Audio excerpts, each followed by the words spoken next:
Bueno, esta es una fotografía de introducción pues de un sitio en el que yo impartía ahí cosas, que era un centro multidisciplinar y ludoteca a la vez.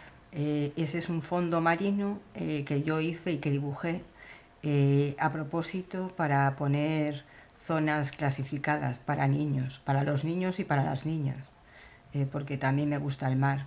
Y como podéis observar, pues ahí también hay conchas. Tenemos conchas, tenemos un delfín, tenemos un pulpo, tenemos tortugas, tenemos peces, pues tenemos el pez payaso y tenemos roca y tenemos algas. Pues eso es lo que tiene. Tiene un poco de todo. Y, y ahora pues vamos a hacer la primera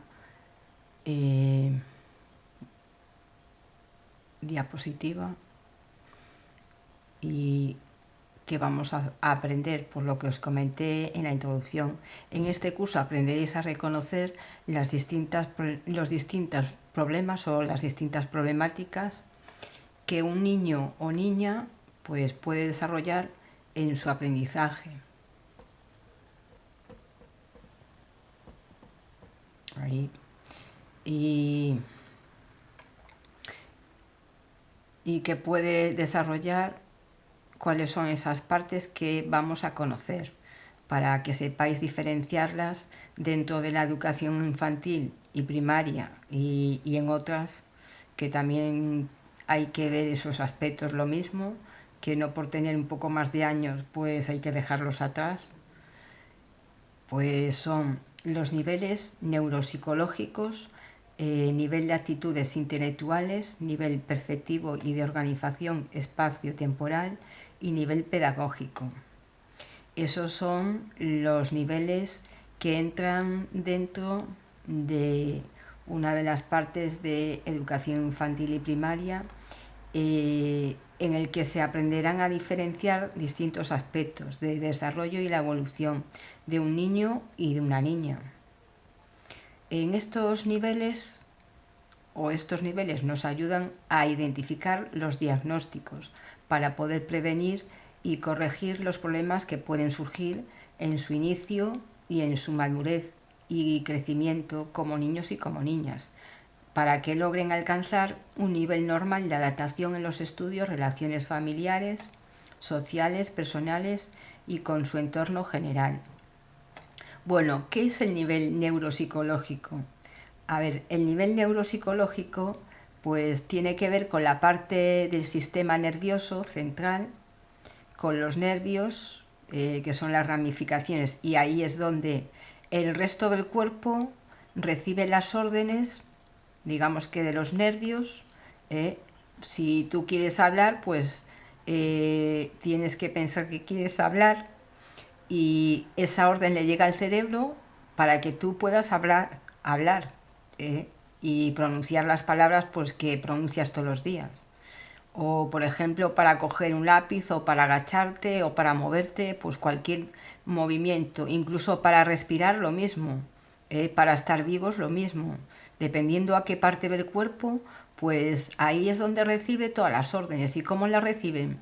Pues ahí tenemos como una especie de pequeñas, bueno, son células, pero os lo puedo explicar de otra manera para que lo entendáis.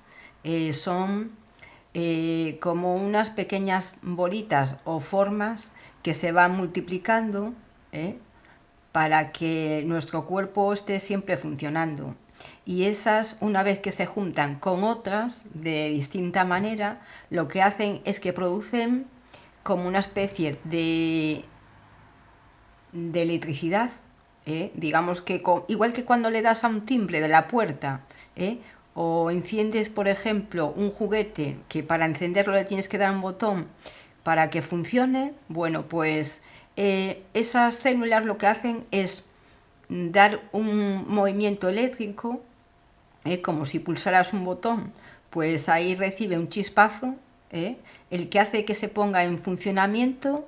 Ese chispazo pues hace que esa energía que produce el chispazo o la corriente eléctrica que produce, pues son las que se encargan de generar esa esa orden al cerebro, pues para que pueda funcionar, pues así igual lo entendéis mejor.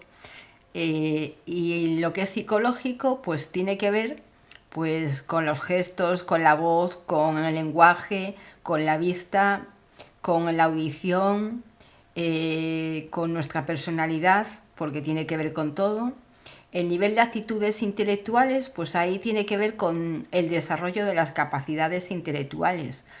Por ejemplo, con la lectura, con la matemática, con la comunicación, tanto verbal, expresiva, comunicativa, visual, perceptiva, porque se trata de distintas formas de comunicación. Porque, a ver, una vez que tocas un objeto, palpas el objeto, lo tocas, notas su textura, sabes cómo es, eh, sabes su forma, puedes ver su color o distinguir los colores, dependiendo de las personas que a lo mejor tienen algún problema de capacidad visual o de audición o de psicomotricidad. Un poco pues va en función de las personas o de los niños. Si no tienen problemas, pues los 5 sentidos, que es visto, vista, oído, tacto, gusto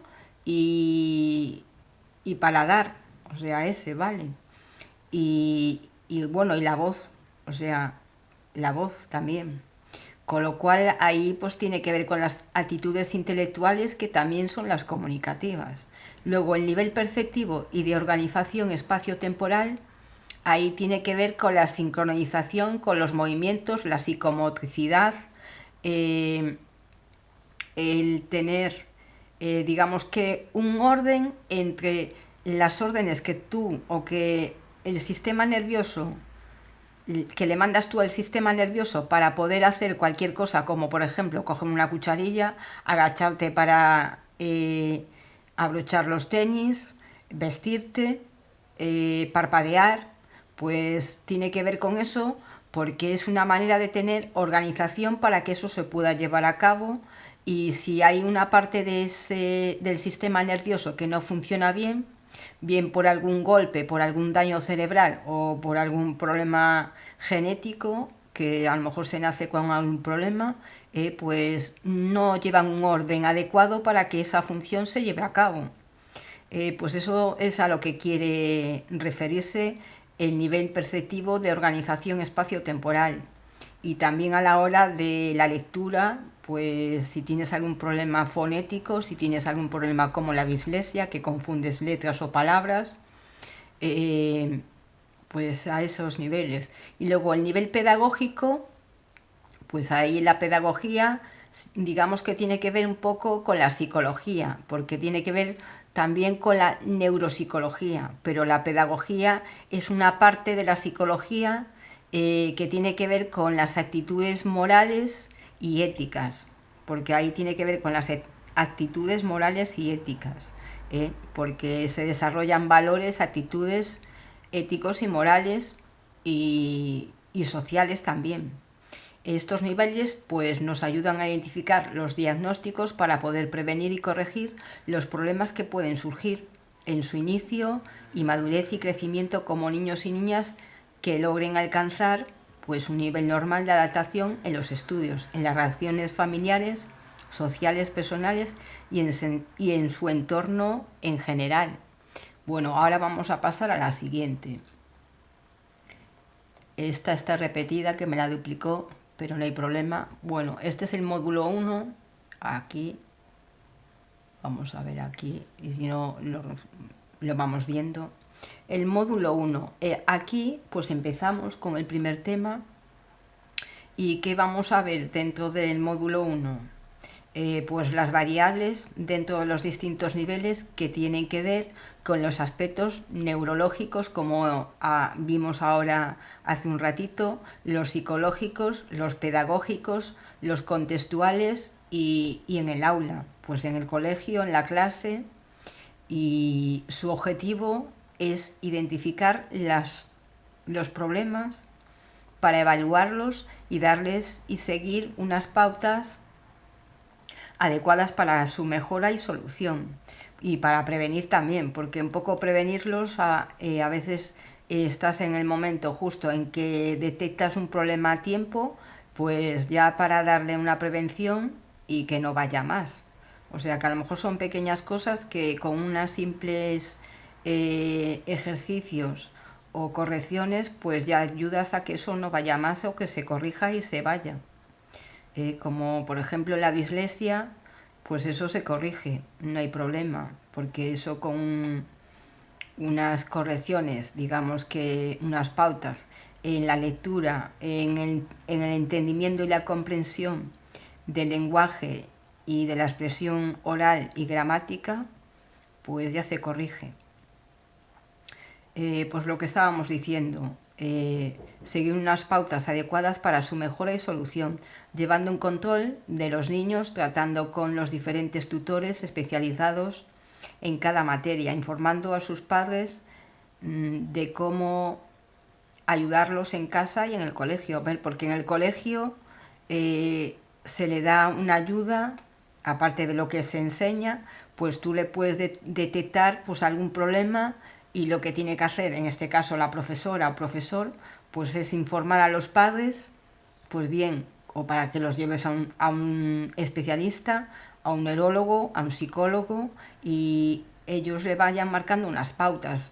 Y si en el centro pues ya hay psicología o hay un psicólogo o psicóloga o un pedagogo o pedagoga, pues ellos mismos ya pueden ir corrigiendo y mejorando esos problemas y tratarlos, darles un refuerzo, pero los padres en casa también tienen que hacer su trabajo, porque ellos también tienen que seguir unas pautas en casa para que esos problemas no vayan a más y que lo que los profesores y los especialistas realizan pues lleve un seguimiento y en casa ayuden a que se mejore también.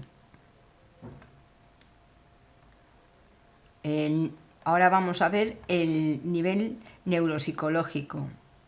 Bueno, esto pues como veis aquí pues son imágenes de lo que hacíamos también. La evaluación de los problemas neurológicos implica un proceso de retraso en los niveles lingüísticos, motrices y de comprensión lectora. ¿Y eso pues qué quiere decir? Pues lo que nos explica aquí, pero dicho de otra manera más sencilla, problemas neurológicos, lo que os comentaba al principio, que si no hay una organización entre las órdenes que se le envían desde el cerebro a las partes del cuerpo, bien porque tienen algún daño cerebral o bien porque por algún golpe, por algún problema o por alguna herencia genética o por algún problema pues pequeño a lo mejor, pues tienen problemas de retraso pues a la hora de hablar, porque el lingüístico tiene que ver con el tema de hablar y la comunicación. Los motrices tienen que ver con lo que es con los movimientos de los músculos, del cuerpo, pues eso también, que pues a lo mejor son niños que igual nacen prematuros y tienen que estar en una incubadora y a lo mejor pues les cuesta luego más desarrollarse o tardan un poquito más en hacer ciertas cosas, tampoco es que tengan mucho problema, porque eso también se corrige, no es un problema tan grande. Y luego la comprensión lectora pues es en la parte del lenguaje. Luego, para ello podemos entender que para realizar este tipo de evaluación necesitamos seguir unos pasos y realizar una serie de test, baterías, preguntas, juegos que ayudarán a los profesionales a detectarlos para que se vayan corrigiendo con ayuda de terapias, juegos, dinámicas, ejercicios que les ayudarán y enriquecerán su vida, transformándolas en avance y progreso para que se eliminen y sean más comprendedores a la hora de realizar cualquier tarea en el colegio, con sus amigos, compañeros en clase y también en casa, con la familia, con los hermanos, con los padres. Y luego, la tarea de un profesional se define por realizar dicha evaluación neuropsicológica, ya que puede poseer todas las cualidades, actitudes y habilidades para adiestrar con éxito a los alumnos con algunos problemas de este índole o de esta clase o de estas que hemos comentado ahora. Y luego, para conocer un poquito sobre este tema, podemos dar una pequeña explicación de quién desarrolló, por ejemplo, Lexar en 1995. En su momento dijo lo siguiente: la evaluación de los problemas de aprendizaje es una actividad compleja que requiere de un profesional competente con una formación en muchos ámbitos de conocimientos en otros niveles y en aspectos neuropsicológicos relacionados con los requisitos que hay que poseer.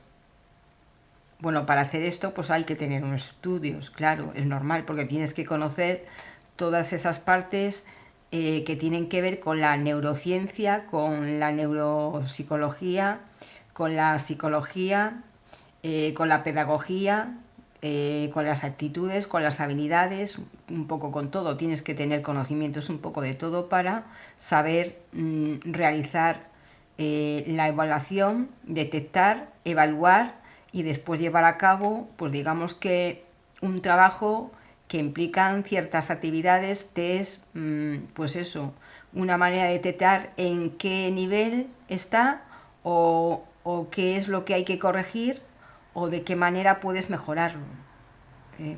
La evaluación de los problemas neurológicos implica un proceso de retraso en los niveles lingüísticos, motrices y de comprensión lectora. Bueno, esto ya lo vimos, que no sé por qué me lo repiten.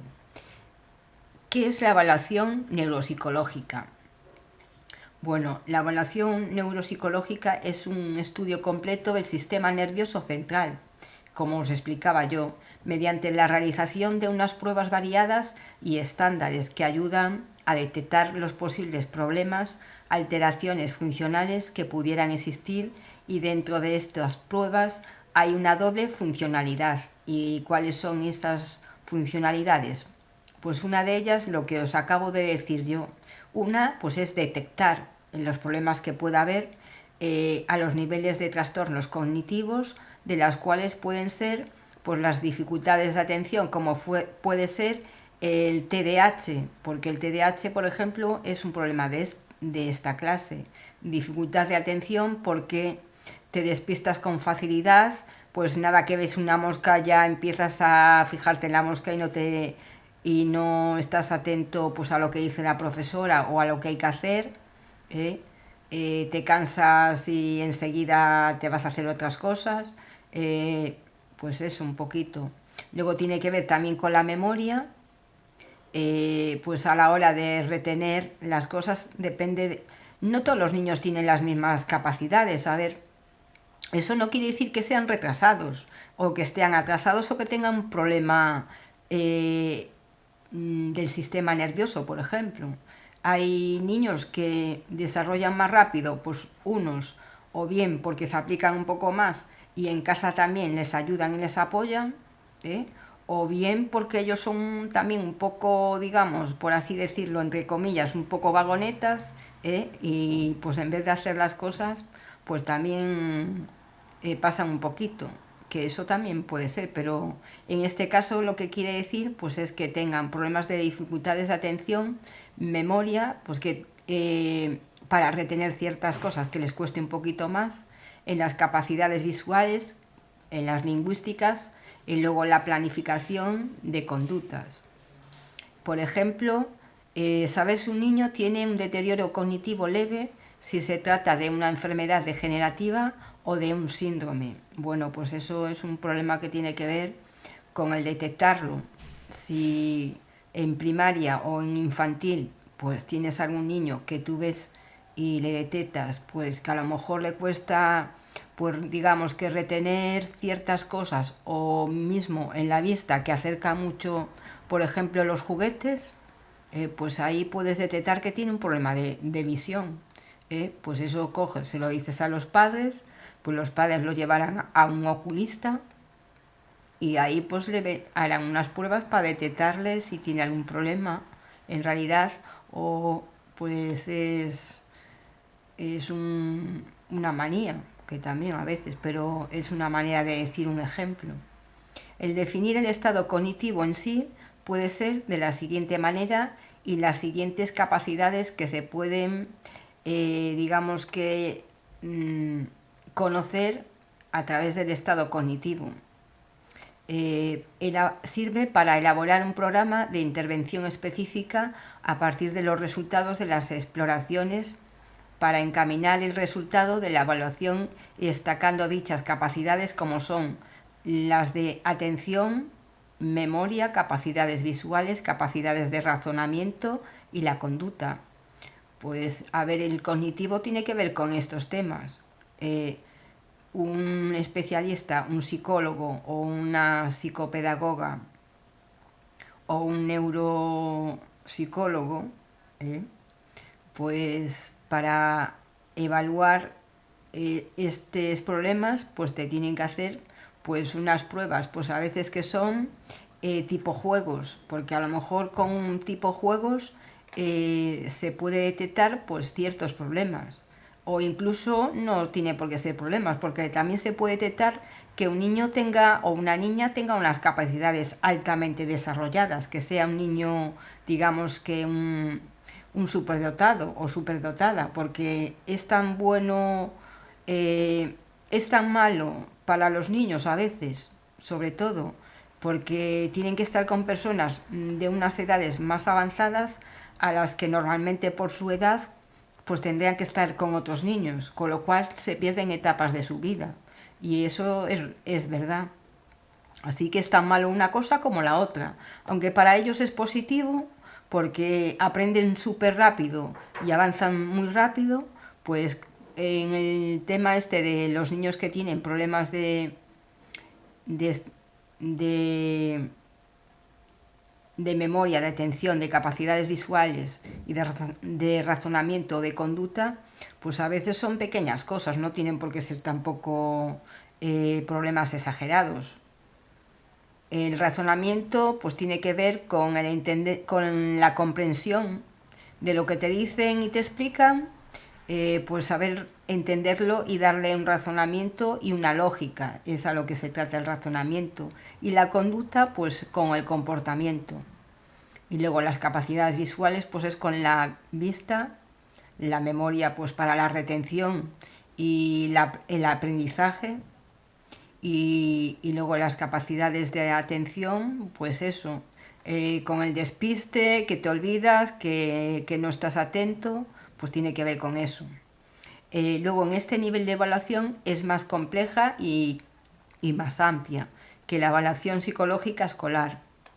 Dentro de la evaluación neuropsicológica engloba más áreas variadas de la cognitiva y del funcionamiento lingüístico, perceptivo y motora, diferencia y la motora diferencia de lo que un psicólogo pues en realidad evalúa en un colegio por falta de tiempo o porque tiene muchos niños.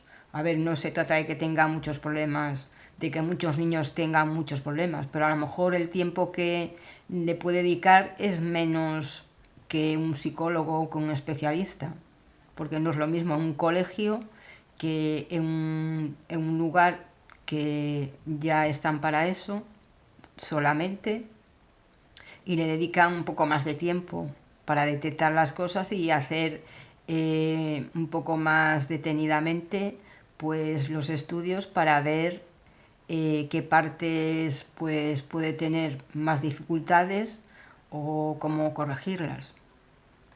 También sirven para detectar problemas que normalmente pasarían desapercibidos y por otro lado constituyen una buena herramienta de trabajo para los profesionales de la educación, ya que les ayuda a tomar algunas decisiones en relación a la forma de trabajar dichas técnicas de mejora para los alumnos y también para enseñar, porque a la hora de enseñar pues ellos también tienen que hacerlo de otra manera, adaptarse un poco, digamos que a los alumnos. Por ello se expone y se explica en esta unidad de estudio y de aprendizaje sobre la educación infantil y la prevención de problemas neuropsicológicos. Para ello contamos con algunas variables que son las siguientes.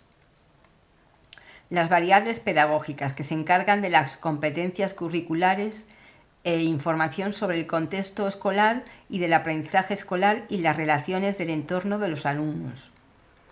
Otras variables son las siguientes. Las variables del aula, que están relacionadas con los familiares, las instituciones y las comunitarias dentro del centro o del colegio de estudio, del centro de estudio. Dentro de esta incluye el estilo de enseñanza, la organización grupal en las actividades del aprendizaje.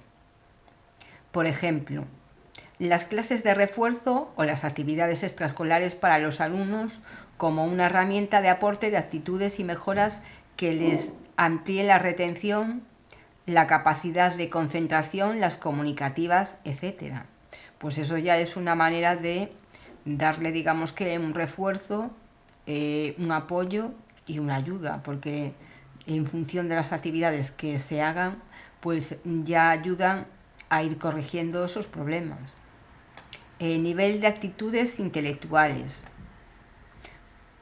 Bueno, por ejemplo, mira, con este juego, el Tangram no sé si lo conoce mucha gente, pero es un juego que sirve para ayudar a desarrollar las matemáticas, la memoria y la retención. Es un juego que se utiliza y tiene pues 7 fichas, como veis aquí.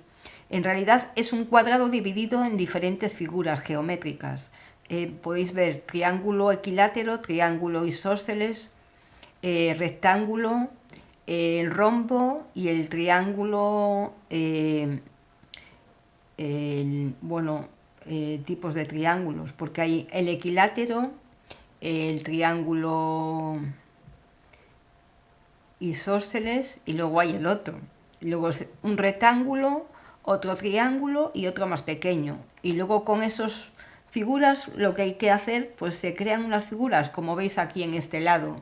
Esas que están ahí negras, se pueden crear un montón de figuras. Y eso que ayuda a desarrollar las capacidades cognitivas, también, porque tienes que ver la manera en que se colocan las piezas para que te salgan esas figuras, y eso ayuda mucho con las matemáticas, con el lenguaje, con las capacidades psicomotrices, con las capacidades motoras, con la retención y con la memoria. Pues este juego, por ejemplo, ya es muy bueno para detectar esas cosas y para ayudar a corregirlas, con un simple juego de unas fichas que si no se tiene, pues se puede hacer con cartón, porque yo de hecho había hecho unos más grandes para que los niños tuvieran y poder jugar, porque además le puedes meter colores diferentes para que lo hagan, digamos que complicarle un poquito más la cosa, para que lo hagan con colores, así pues tienen también textura, porque también trabajan la textura, con lo cual también trabajan, digamos que las capacidades parafinas y las motoras, el tema de la percepción también se trabaja. Las actitudes intelectuales. Dentro de dichas actitudes podemos destacar directamente las que un alumno o alumna tiene en sí y las que realmente desarrolla por propio trabajo suyo, esfuerzo y ganas de ampliarlas. Esto es, digamos, que las simples ganas de hacer algo, como puede ser estudiar algo, desarrollar una área como el dibujo, las matemáticas, las creativas, como pueden ser, por ejemplo, las artes plásticas o las lingüísticas, como el teatro, los idiomas, etc. También se conocen como capacidades que uno tiene interiores, que son capacidades intrínsecas o son, digamos que la parte interna, esas capacidades que las tenemos, pero hay niños y niñas que a veces por vergüenza o porque son más tímidos, pues les cuesta un poco más sacarlas al exterior. Entonces, pues los profesores también tienen que saber la manera de saber extraer hacia afuera todas esas capacidades que se le pueden detectar a un niño, y si no, pues ayudar a desarrollarlas, para darle el uso y ampliarlas con una parte más de su personalidad, porque cuanto más desarrollen, más opciones tienen para su vida cotidiana y que luego a lo largo de la vida las irán utilizando para su beneficio. Muchas investigadoras y investigadores hablan sobre el potencial de las actitudes de un alumno, que es responsable de un 25% del rendimiento académico, aunque depende en sí de cada alumno, que las trabaje más y las desarrolle más.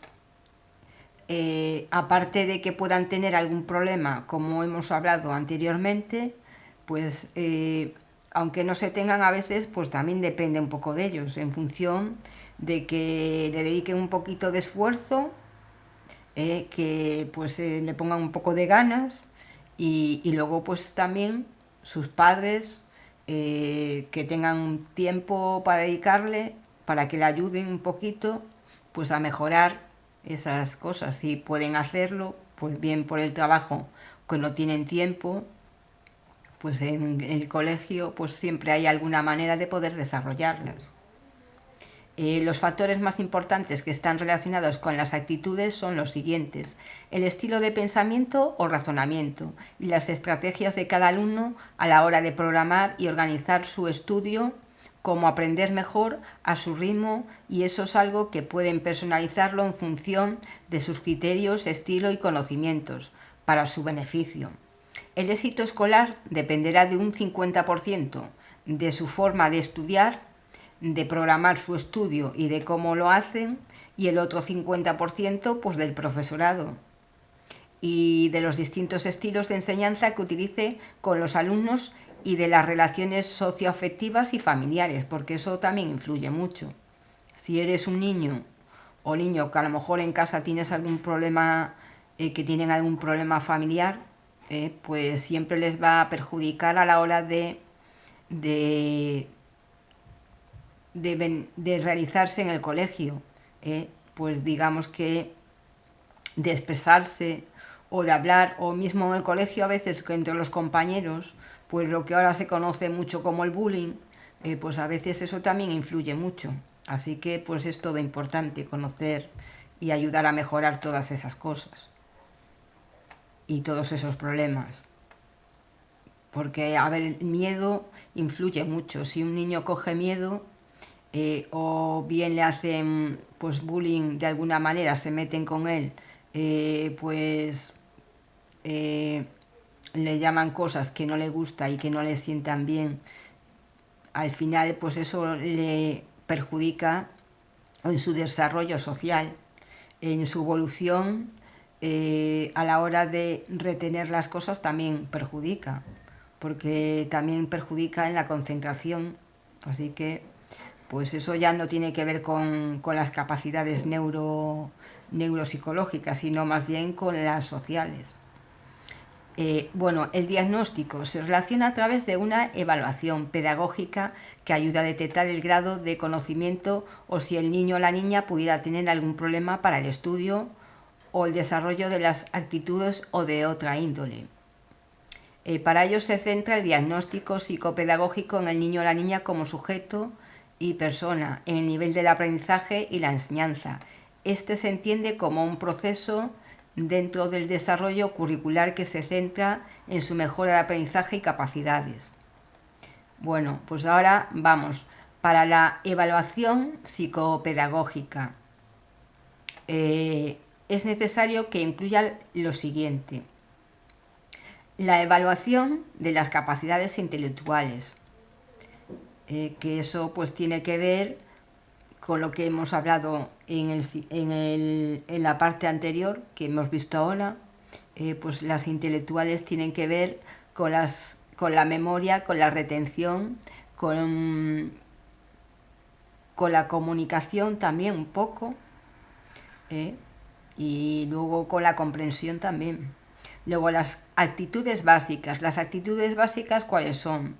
Pues las actitudes de poner de tu parte, si son niños un poquito ya más grandecitos, y sus capacidades, digamos que de colaborar y de participar.